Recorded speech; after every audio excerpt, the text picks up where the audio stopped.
You know, in medicine, we don't interpret output in isolation. We interpret them within physiologic context. A lab value by itself is incomplete. A single data point never tells the whole story. Glucose is an output. Weight is an output. Blood pressure is an output. They are all reflections of regulation, not moral grades, not behavior reports. And regulatory outputs only make sense when the regulatory condition is clear. What happened? What was the demand on the body? What was the recovery window after stress? What was the sleep environment like? What was the cognitive load? The body is always adapting to something. The number is simply the visible trace of that adaptation. So before any adjustment is made, before food is modified, before fasting is extended, before intensity is added, the operating situation, the condition has to be understood. And that's what we're going to do tonight in the case conference. We define the physiologic context. We clarify the regulatory condition, and only then do we discuss the number. Hey, if you're new to me, I'm Dr. Dwain Woode. That's Woode with an E. The E stands for endocrinology. Here I educate, I empower, and I encourage you to take charge of your health and your life, avoid complications, and go to the next level. What are we doing? We're creating the life we've always wanted.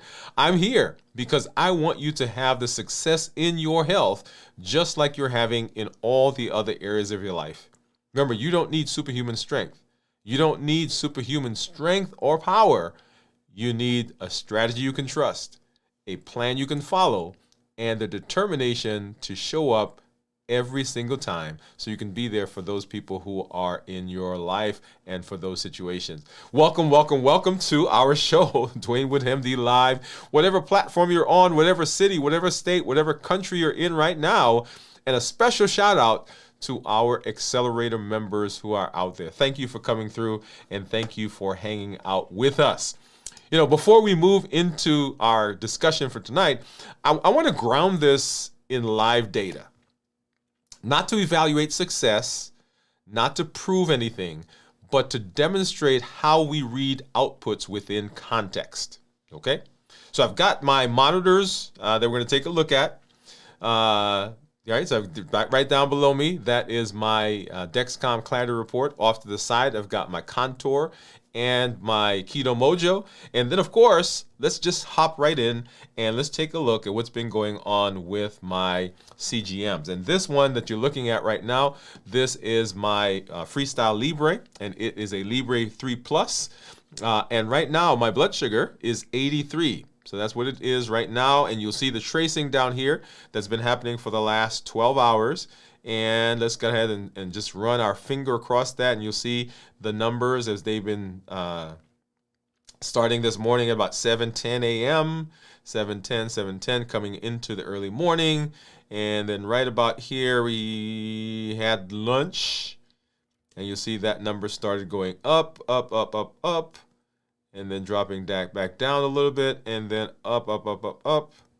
And notice that we have those two spikes, right? So lunch started here.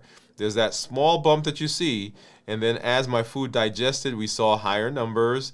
It came down, and then we had a second phase there, whatever food I was eating, right? And you can see that sometimes in your numbers, and then down to where we are right now, okay? So 80 right now, and then the highest that we saw, let's see, 152 was the first spike, and then 149 was that second spike that we saw. Okay. Looking at my reports, the one I want to jump right to is my GMI, or glucose management indicator, 5.7. So if I were to get an A1C, I would expect my A1C to approximate a 5.7. So I can't call it an A1C because it's a calculated number, but that's what you have right there. And then, of course, getting out of this and moving to my other continuous monitor, which is a Dexcom, and that's a Dexcom G7. Right now, my blood sugar, according to it, is 102. And as you know, the Dexcom for me, well, for most people, tends to be different. And for mine, it's about 20 to 30 points away from each other. So right now, you see that I am at 102.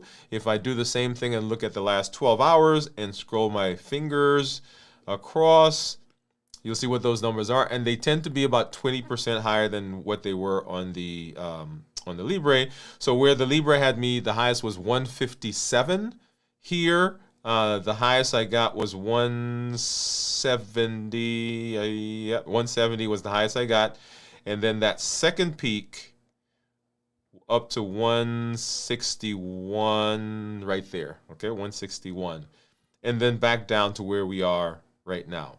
Looking at the report here, I'm going to give a more complete report. This one, I'm looking at my time in range, and let's look for 90 days. And the 90 days, why? Because that's where our A1C comes from. 96% in target, and that range is anywhere from 70 to 180. My average blood sugar 124. I usually tell my patients I want them to be between 100 and 120, so pretty close there. And then my glucose management indicator here in this case says 6.3. You remember for the Libre, it says 5.7. So that 5.7 to 6.3 indicates that 20 to 30 point difference between the two. So when I get my actual blood work, my A1C here in a couple weeks, then we'll be able to see what those numbers actually are showing. Okay. All right. Now let's hop over and let's take a look at what's going on with my monitors. And let me do for this one, I'm going to hop back over to the Libre. Okay. And so here's my Keto Mojo and here is my Contour. And let's go ahead and grab, this is a strip for the Contour. I've got a glucose strip for, let me do it this way. Open up, right. So I've got a brown strip, so that's the glucose for the Keto Mojo, and a blue, that's for ketones. Oh, and I need to get a couple of Lancets, and I usually get a couple because, you know, you never know if I have to stick myself again. And so I don't use a Lancing device. I usually use a Lancet, so I grab one of these and we'll go there. But first, let me go ahead. I'm going to get a strip out for, put this one back in. Get a strip out for the Contour. Get that in here. And then go ahead and open up the strips for, that's the Contour. And then open up the strips for the Keto Mojo. So this one, once again, is the glucose strip. That's the brown one.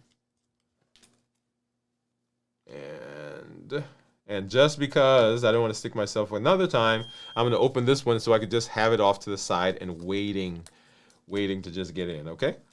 All right, let's do that. So I got that off here. And so for Lancet, I'm just going to grab it, get a finger, and I've been picking on this one, so might as well. I cut the other finger, so we're not going to use that one today. And let's see, did that give us a good drop? That should be good enough, at least for one of these strips. And let's see if I got enough for 2 strips, and then I'll probably need to, get another finger stick, y'all. So 95 is what the Keto Mojo says.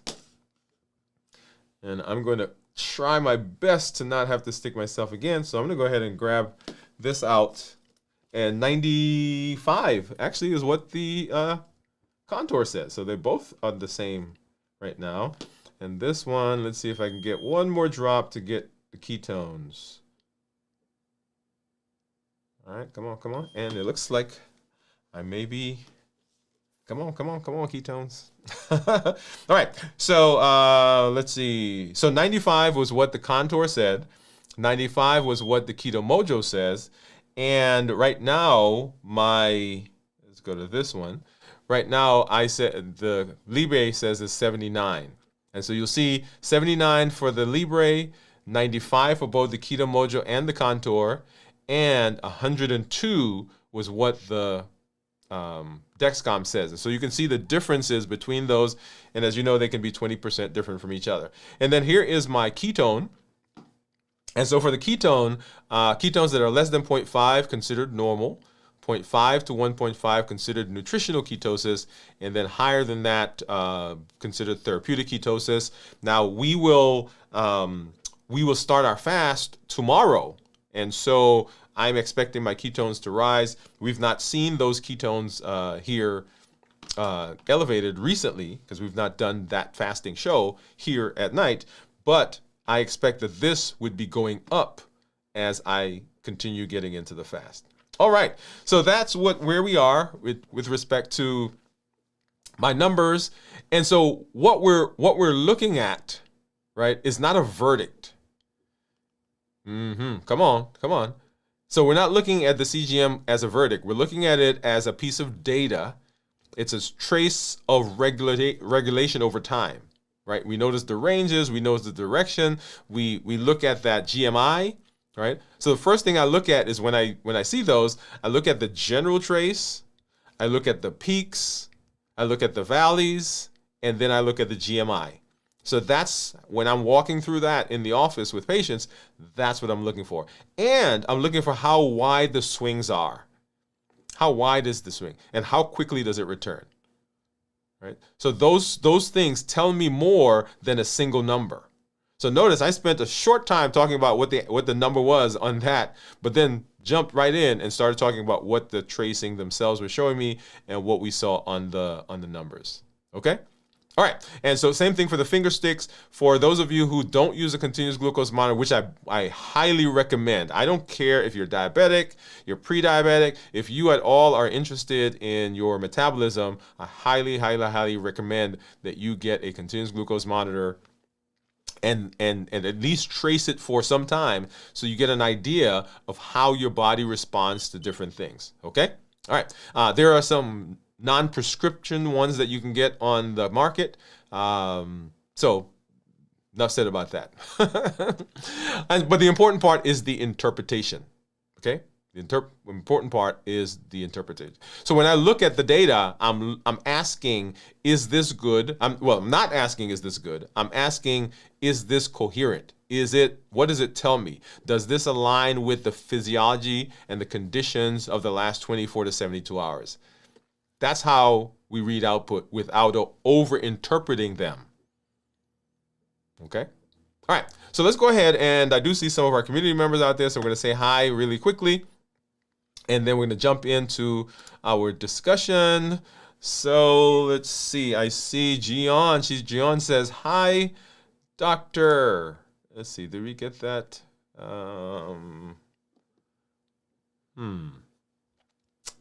How do I Okay. For some reason, my caption is not showing up. Okay. Let's see if I can get. Let me see if I can get you on there. Anyway. Yeah, it is. Okay, let me go back.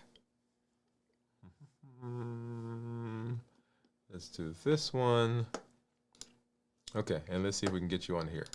There we go. Gian says, hi, doctor. Hi, LLG. What's up, Gian? Thank you for coming through. And then, publish that. There we go. And then Steve saying, hi, Gian. Hey, Steve, how you doing? Thank you for coming through and hanging out with us. Okay, so for all of our community members, all of our accelerator members, thank you for being here. So let's go ahead and let's jump into our conversation. Now, over the last several weeks, we've talked about our Woode Life Design Lab, where we actually went in and we looked to see if we recognize ourselves in some of the things that we're seeing. We're doing it a little differently tonight. So we're going to have a kind of a case conference where we look at some specific things that are going on, some different scenarios. So let's go ahead and let's hop over there and let's take a look.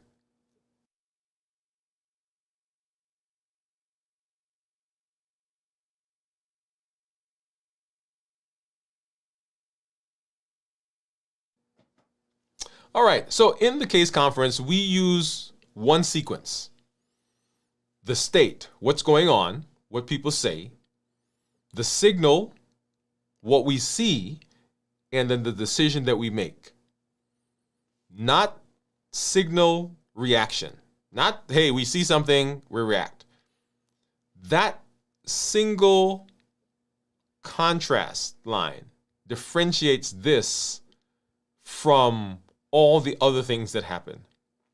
In the office, in clinic, I'm sitting there and people will come in, and it's right after, they've had a birthday, they've had some holidays that's going on, or they haven't had any significant issues, but they notice those numbers, right? And so what we're going to do is we're going to look at some numbers. Well, I'm going to tell you some numbers. I'll tell you a patient scenario, and you're going to help me walk through it together. Okay?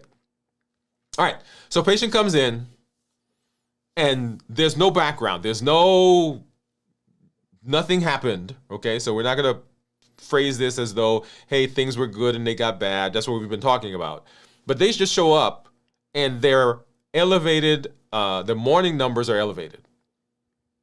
And specifically now we're talking about those people who are checking, which is why, by the way, if you are not checking, even if you're not diabetic, you should be looking at numbers because they tell us a lot. So the numbers are elevated in the morning. And as you know, in the morning, we're expecting fasting numbers to be less than or 99 or less. So normal fasting numbers for non-diabetics, non-pre-diabetics, 99 or lower. So if you're 100 to 125, then you're in the pre-diabetic range. And if you are 126 or higher, you're in the diabetic range. Those are the numbers, right? So that is what it is. So when you're checking, you're looking at your glucose numbers, looking at your finger stick. If you're looking at a continuous monitor, whether it's prescription or non-prescription, that's where it is. So what do I do? So, hey, Mrs. Jones, Mr. Jones, your numbers in the morning are elevated. Or patient says to me, hey, doc, my numbers in the morning are elevated. And so I begin walking through a process. Of course, everybody wants to start with, what did you eat? And I'm going to take that and I'm going to put it down at the bottom because we're going to ask that question, right? What did you eat last night? But the first question I want to ask is, how much sleep did you get last night? And patient says, well, I usually, I don't sleep well. And so I was up last night 5 hours, maybe 4 hours. I can't sleep well because my back hurts, my hip hurts. And so I pace at night, and I'm good if I can get 4 hours. Or they say, hey, I was up, I'm up most of the day. And so nighttime is when I do my stuff. Maybe I clean the house. Maybe I knit. Maybe I'm talking on the phone. Maybe I'm watching a movie. I'm binging on something. I'm watching those old Westerns, right? Which is typically what I hear people say. So late screen time. Or, hey, what was going on, yesterday? And say, well, yesterday was one of those days where I was at work and my boss came and the boss says, hey, I need you to do this. And so, right, cognitive load goes up. So that's the state. That's where they are. That's the milieu. That's the environment that they're living in. That's the environment that's been going on the last 24, 34, 36, 72, maybe a week, maybe a couple of weeks. That's the state. That's the condition. Remember we said state, signal, right? So what's the signal? What do you think the signal is here? Right? I don't know. Fiddle my thumb and wait for you to think about it. What do you think the signal is? So that's where they are. Now, we have been saying that the blood sugar is the output. It's the result. It's the bad thing. But guess what? That number is the signal. So the fasting blood sugar is 20 points higher, 30 points higher. It used to be 99, or we expect it to be 99. No, I shouldn't say it used to. We expect it to be 99 or better. But now it's 119, 120, 130. In the morning, I felt hungrier. Remember, we're talking about signals now. I'm hungrier in the morning. I seem to have a craving. So higher numbers in the morning, more craving in the morning. And so, hey, remember those questions we were asking? What's the interpretation?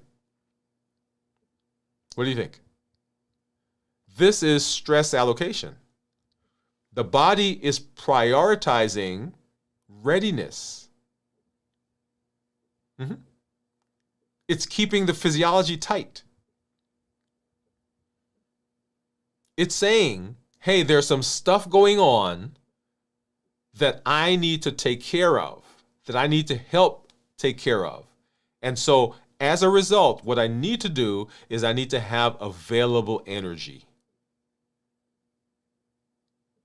Notice the body is doing what it is supposed to do. But when we see the signal, we misinterpret the signal as a bad thing. Now, notice I said, right, we asked some questions, and what did we say we were putting last? Food.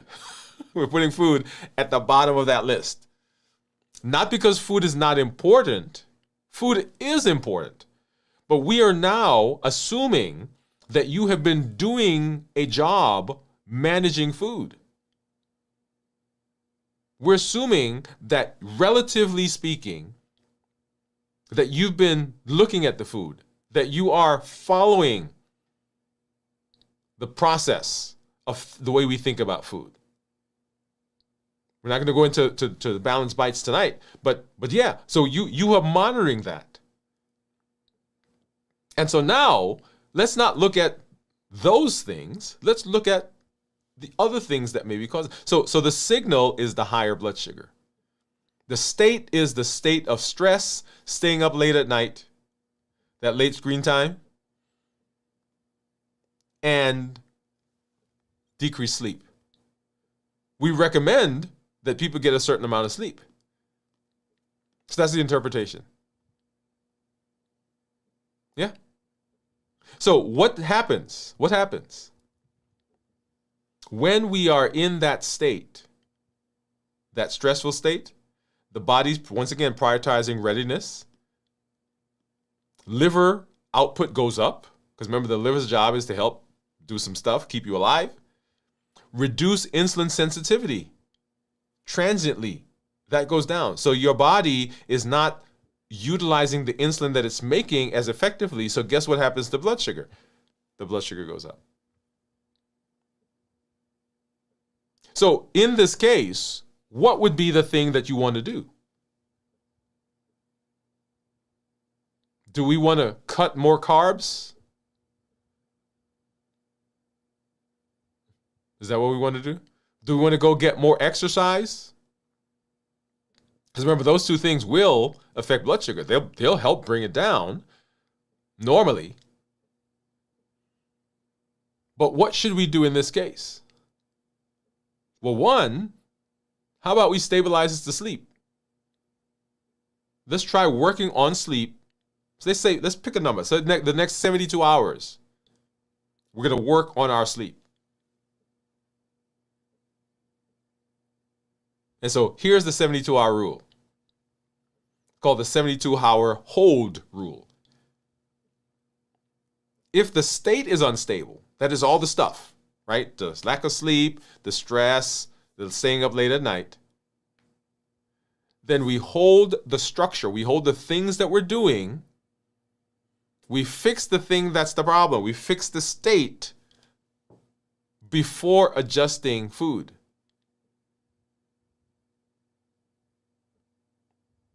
Notice, and I told you deliberately, we're putting food at the bottom.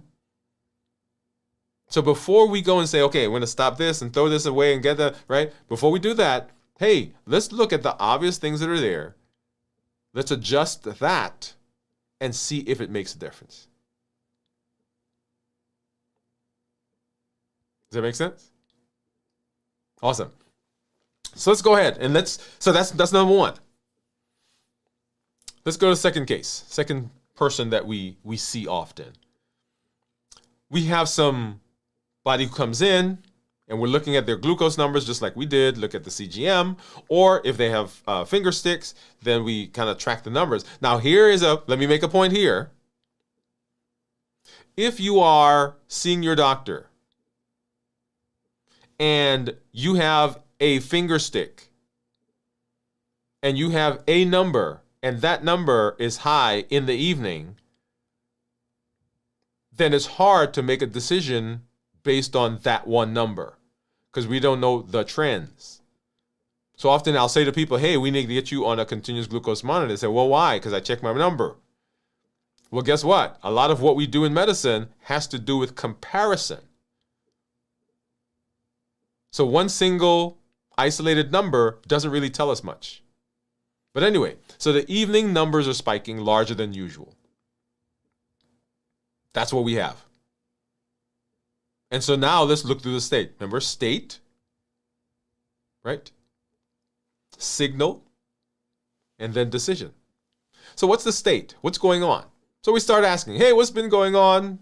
They say, well, we had to shift my dinner later because my son started playing basketball. We're into soccer now. At the job, I started working a different shift, or my wife started working a different shift, or something's going on at the house. We have to go over to mom's first because something's going on with her or dad, and then we come home. So we have to shift the dinner back a little bit. When we shift the dinner back a little bit, it has a ripple effect. So now bedtime is delayed. And so now we have that food that's on our stomach that now has to be digested at a time when it wasn't being digested before. When I say time, not that it wasn't being digested, it wasn't being digested during that time. It was being digested earlier before we go to bed. You remember when I looked at my numbers, we saw those 2 peaks? One of the reasons for pointing that out is that you can have that happen as well. So you eat something, and depending on the composition of the food gets absorbed, some of it, but some of the stuff that's in there doesn't get absorbed until later, particularly if you're eating fat plus carbs, right? So the carbs will blunt the fat, and we get different differences in the spikes. So anyway, so dinner was shifted, bedtime is delayed, now we're going to bed on a full stomach. So that's the state. What's the signal? Well, the signal is now we have higher overnight averages and higher spikes in the evening. We have a larger post-dinner peak. Why is that? Right? So that's the signal. So what happened is our circadian rhythm allocation shifted. Evening insulin sensitivity is actually lower than sensitivity in the rest of the day. So that the same food that you eat later has a bigger impact, not just because you're delaying the absorption and delaying by going to bed on a full stomach, but the body's ability to manage that food, the blood sugar that comes from it, is different in the evening because the ability to utilize insulin goes down. Same food, different timing environment.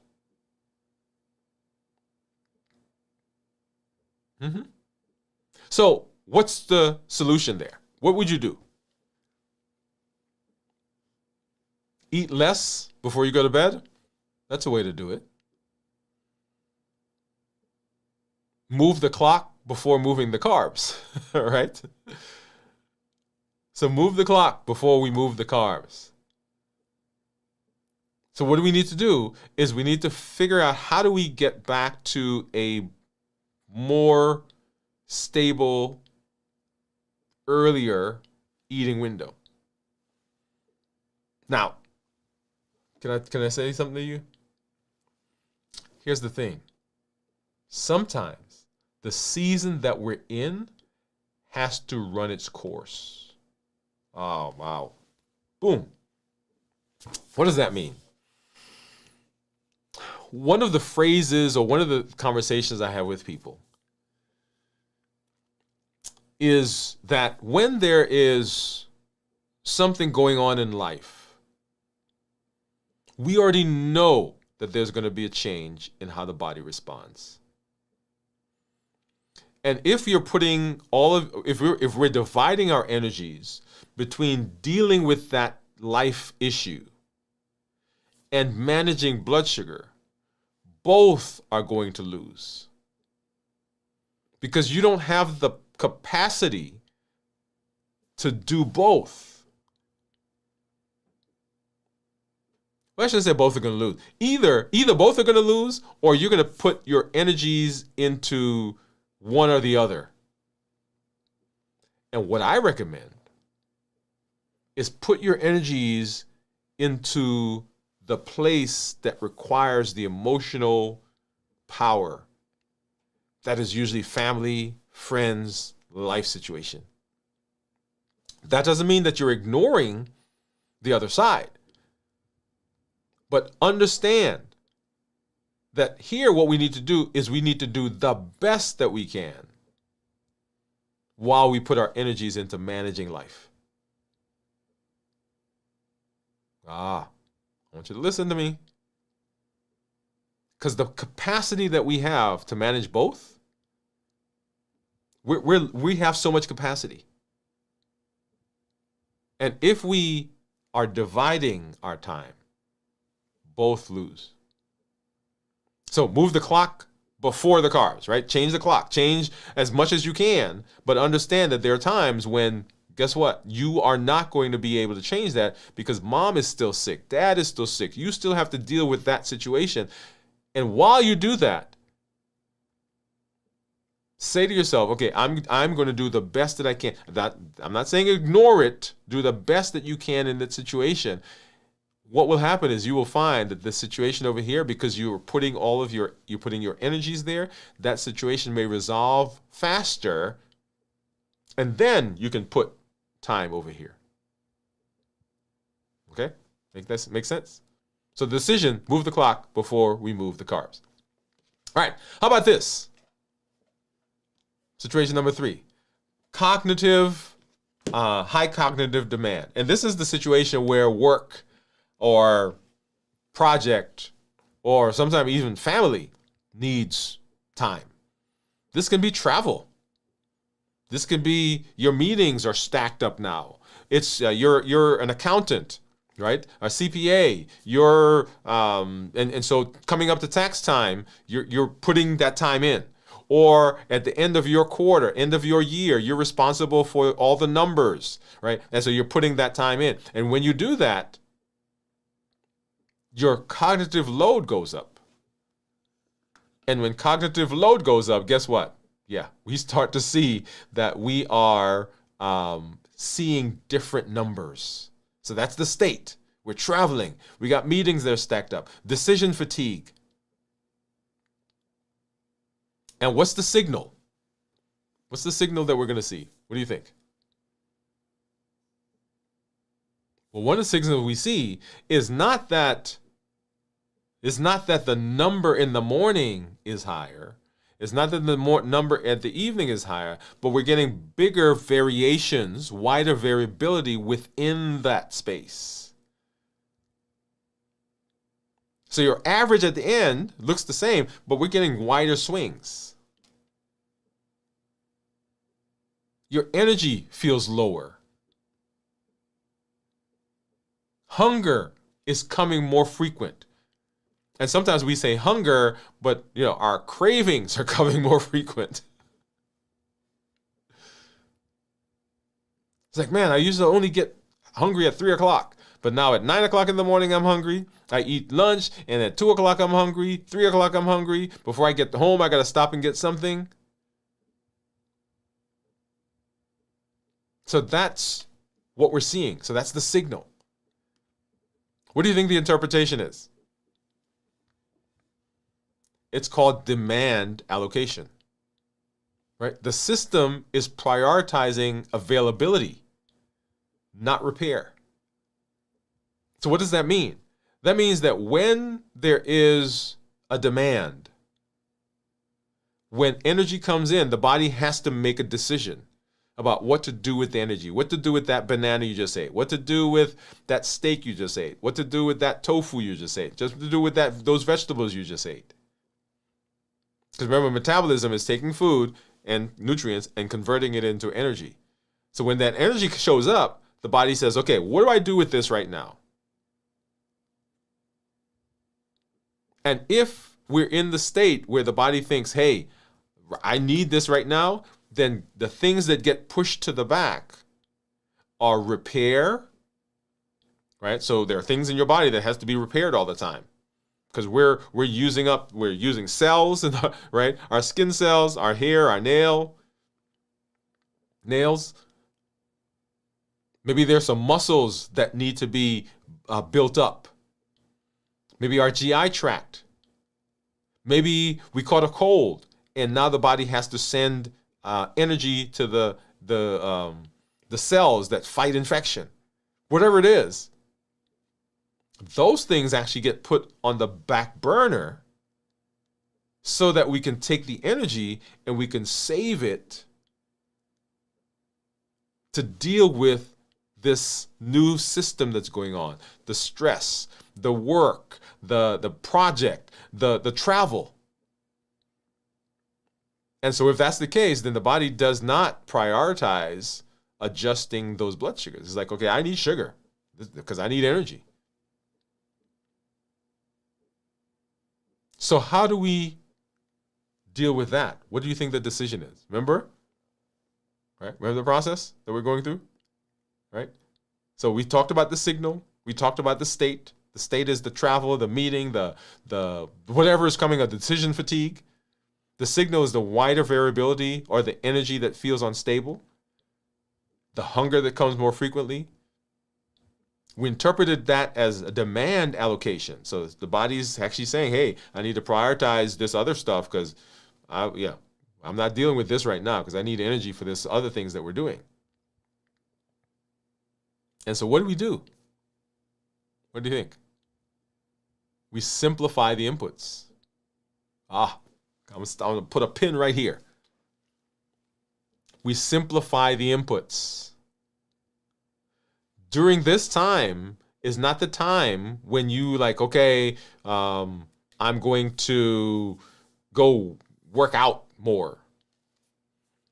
I'm going to fast more. I'm going to cut back on my carbs. Because what do you think that does? That's just another signal. Right? So this is the time when we say, okay, how do we deal with the things that are signals that are coming in? How do we deal with the decision fatigue? Do we need to talk to our boss? Do we need to decide that, hey, we can't have a meeting back to back to back to back? Do we simplify the process? Are there some things on your plate that you can delegate to somebody else? So at any one time, we have myriads of signals that are coming to us. And the body interprets those, right? So we need energy for the brain. The brain actually takes up about 20% of the energy that comes in. So that's a lot for such a small amount of tissue. So simplify the process. Simplify the things that are coming in. Okay? This is not the time to intensify them. So let's talk about the allocation pause. So before you change anything, I want you to ask 5 questions. Are you ready? I want you to write them down. Number 1 is, how was sleep? How was sleep? And when I see patients in the office, one of the questions I ask is, how are you sleeping? How's your energy? Because those are 2 powerful questions. How are you sleeping and how's your energy? The next thing is, what changed in the last 72 hours? Right, so this is our allocation tool, it's our allocation pause. So before we're going to make a change, how was sleep? What changed in the last 72 hours? Do you know that your blood sugar at any one time is a combination of not just what you ate for the last meal, but it's a combination of what you ate for the last meal and what has happened to you over the last 36 to 72 hours. So what changed over the last 72 hours? Question number 2. Number 3, has your timing drifted? That you are used to doing things at a certain way, you're used to eating at a certain way, you eat at a certain time, you take lunch, you take breakfast, you go to bed at a certain time. How has your timing drifted? You're staying up a little later. You're pushing lunch back a little bit. You kind of graze throughout the day now. Right? Has your timing changed? Number 3. Number 4, is your stress load elevated? Remember cognitive load? Have you picked up new responsibilities? I have people who are now taking care of their grandchildren. I have people who are, the kids just moved back in. I have people who, their job downsized or right-sized or whatever the size is. They've been off of work because of backaches and back pains and new medical diagnosis. Is the stress load elevated? And then, is this a new pattern or a repeating one? When you look at your numbers, when you look, and we've been talking about blood sugar, right? But the same thing happens for what? Weight and energy and all those other parameters that we do, blood pressure, cholesterol. So is this a new pattern? Like this has not happened before, or it started happening a while ago and it just continues. Is it a new one or is it repeating? So that's your allocation pause. Before you change anything, in all of those scenarios, remember state, signal, and decision. What state am I in? What's going on? Higher blood sugar, higher fasting, higher evening, weight's gone up. That's the state. So that's the signal. The state is I'm not sleeping, I'm staying up late, not getting enough rest. I got more responsibilities. My timing has shifted. And so the interpretation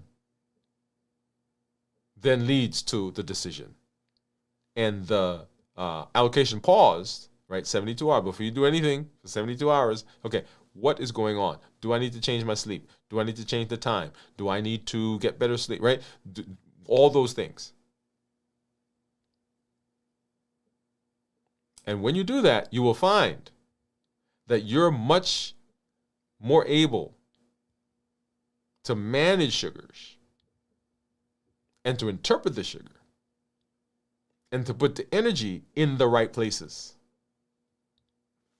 So patients come in and I usually, when I'm sitting or when I grab the labs and I'm going over the labs, and so I'll go through and says, hey, your A1C was this.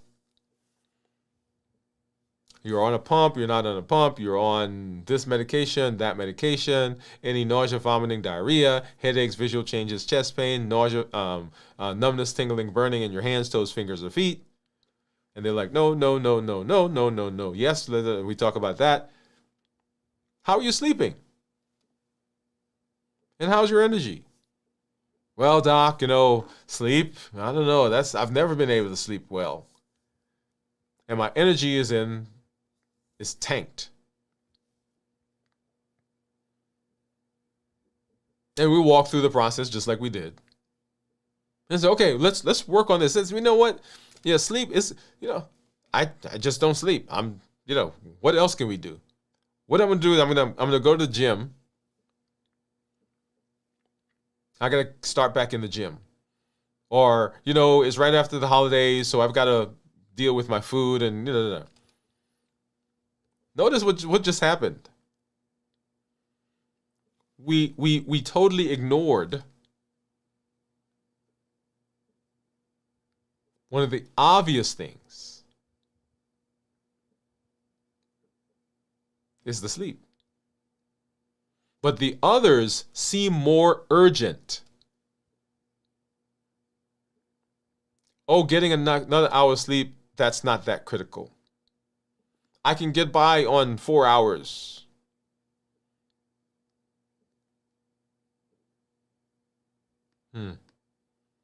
Yeah, you can get by, but do we just want to get by? We don't just want to get by. We want to, what did I say at the beginning? We want to avoid complications, go to the next level, and create the life that we've always wanted. That's the whole point of what we do. We want to make sure that we can show up for those events and for those people in our lives. And to do that, we understand our bodies and we make decisions that we can move into the future with. Yeah. So allocation. This concept of allocation. Allocation is the body's way of deciding what to do with the food that you just ate. Allocation explains why your body can look worse on paper while it's actually protecting you. Allocation explains why those morning blood sugars are fluctuating. Explains why that weight is going up. The mistake is not eating wrong. The mistake is intervening before you understand. Read the state. Interpret the signal. Then choose the lever that you need to pull. Choose the thing that's causing the problem, the decision. When you do that, then you're more likely to have the result that you want. The number that you see is not a judgment against you. The number you see is not a moral indictment. The number you see is the signal that the body is giving you, is talking to you. Say, hey, this is what's happening. Remember that allocation pause? Those 5 questions. Right? So, how was sleep? What changed over the last 72 hours? Has timing drifted? Is the stress load elevated? And is this a new pattern or a repeating one?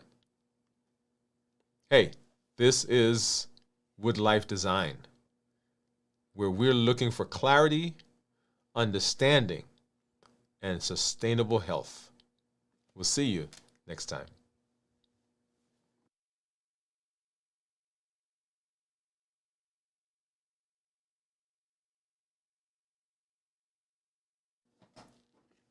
All right, y'all. I love. This is one. You know what I'm going to say?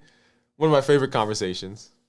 I have this conversation every day, multiple times a day, because it is the space where we have probably the most difficult, the most misunderstanding when it comes to metabolic health.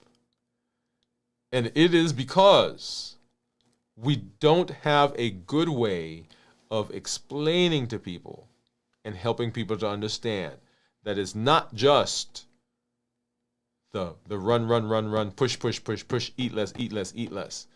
Are those things important? Sure, because most of us, hands up, most of us, if we're looking at our food, right, and the things that we eat, yeah, most of us are eating things that we could probably cut back on. Notice I say cut back, not eliminate, by the way. But it's not a, hey, you can never eat that thing. That's unreasonable. But it is, hey, let's deal with that thing, right? So that, and I tell people in the office, right? So we'll deal with the food. The food is going to take care of itself, but we got to figure out first why we're eating the food. Why, despite the food? Why, despite the exercise? Why, despite this, that we're still seeing all this other stuff? And this allocation explains that, because your body, its job is to help protect you. And when it's doing that, when it's doing its job, that's amazing. And we don't want to fight it. We want to actually cooperate and work with it. Okay? All right. So let's see. I see Jennifer out there. So Jennifer, what's up? Jennifer says, howdy all. What's going on, Jennifer? Thank you for coming through and hanging out. And then Steve saying hello to Jennifer. Thank you for being here. So y'all, everything that we do, remember, is based on our Triple E formula for success. We educate, we empower, we encourage. That is the platform. That is that's the working framework. We educate with the shows, with the podcasts, with the blogs, the things that we write. When you see me out somewhere, right, I'm educating. I am talking to people to get them to have a better perspective, get a better understanding, to have a frame shift in their thinking, in their thoughts. That's what the case conference was for tonight, to help you to see a different way of looking at those things. We educate, we empower with the tools. And so the case conference solves hit two birds, right? It is getting you to understand, to see things differently, and also provide a standard way that you can begin walking through the process of looking at what you're seeing in your life and understanding your body. We educate, we empower, and we encourage. And the encouragement comes from this amazing community that you are a part of. Your story, as flawed as it is, your story as rocky as it is, your story as problematic as you think it is exactly the answer to somebody else's journey. And so the things that you've learned, the issues that you've had, the struggles that you've overcome, and the new protocols that you have put in place that are now helping you are exactly the same thing that somebody else needs. And so when you're here and you're sharing, when you come to the community and you are engaged, not just the wins, but also the places that you've had some challenges, that strengthens, that enriches the community, because you are a part of it. So we educate, we empower, and we encourage. If you've not done so yet, make sure you get back and watch the Foundations episodes that we've been putting out. We've had, I'm not even sure how many of them now that have come out. They're very short. Go back and watch those. That will help you in the process of understanding what's going on in your body and how some different things may be affecting you.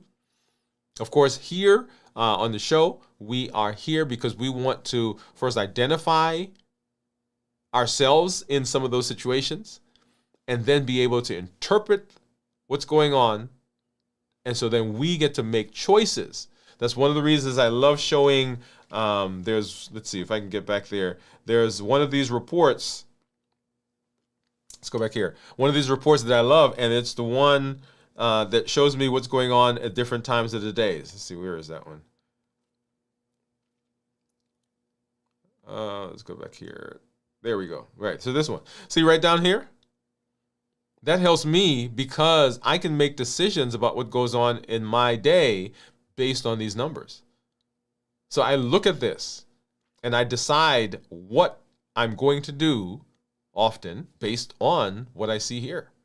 So this is not designed to entrap me or to encase me, but it gives me data. And man, y'all, data is so important. Okay? All right. And so as we go through the rest of the week, we will have our fasting that's coming up tomorrow as we get into this week's fast, starting tomorrow after my meeting. In fact, I'm giving a talk next week, and so I'll be doing the preview for that talk tomorrow. And so right after that, we'll start our fast. So it might be a little later tomorrow because that's supposed to go for 60 to 90 minutes. Long, long planning. So that may be a little pushed back, but join us as we go through this week. If you are interested in fasting at all, if you've been around fasting, you've been thinking about fasting, you're not quite sure, should I fast? This is a great opportunity for you to jump in and for you to get involved. If you want to learn how to fast successfully, how to fast safely, if you've been fasting and you want to get a refresher, if you've been thinking about fasting and just want more information, if you go to dwainwoodemd.com/fasting, so dwainwoodemd.com/fasting, you can download a resource that we've provided there, and that will come straight to your a link will come straight to your email. You can get to download that, and you will get 4 or 5 emails from me over the course of the next 21 to 30 days that just helps you to implement and just to ask you some questions about the fasting, right? To help give you some tips about that. So make sure you go ahead and do that. And if you want to instill in your life a simple way of making sure that you're doing what you need to do for your health, dwainwoodemd.com/briefs is the way we do that. That's how I communicate those principles. dwainwoodemd.com/briefs is where you will find that. If you're sending anyone to our channel, you want to make sure you tell them, hey, there is a Start Here playlist that they will find on the channel. So Start Here playlist on the channel that helps to walk them through the fundamental ideas and things that we talk about here on the channel. And if you're sending them to the website to just get some more information about the briefs, go ahead and send them to woodelifedesign.com. woodelifedesign.com. That's woodelifedesign.com, and they can go ahead and get into some of those things that they see. Okay? So we'll be back, y'all, as we move through the rest of the week with our fasting that's coming up starting tomorrow. Video from the Vault will be Saturday night at 9 p.m. and then This Week in Review on Sunday at 6 a.m. And then we will be right back here next week at 7 a.m. on Monday for Dwain Wood, MD Live. Thank you for being here. Thank you for hanging out with me. I'm Dr. Dwain Wood. That's Wood with an E. The E stands for endocrinology. Here I educate, I empower, and I encourage you to take charge of your health and your life, avoid complications, go to the next level. We're creating the life we've always wanted. And I want you to have the success in your health just like you're having in the rest of your lives, so you can show up for those people and those occasions that are so important. What you need is a strategy you can trust, a plan you can follow, and the support and determination to show up every single time. We'll see you later. Good night, everybody.